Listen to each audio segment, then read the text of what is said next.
I nominated David Mann for inspiring me.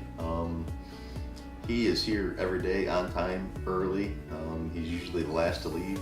He's a great employee to have. I started in '94, and I started in production as a laborer, just like everybody else. Worked my way up the ladder, and got in a position as a coder, and worked alongside a lot of good foremen and a lot of good friends. Made a lot of good memories. Ran across a lot of good people, and then there was a chance to come down to the service department, I don't know, 5 years ago maybe. And I'm like, yeah, Dustin's a great guy. I worked with him before out in the service department, but we never really connected a lot. But since I've been over here, I guess our friendship has grown quite a bit, and so he's a great boss to have.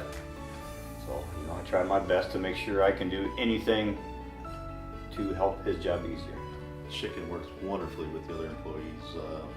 He keeps the morale up, keeps everybody going, keeps everybody happy. He's always positive.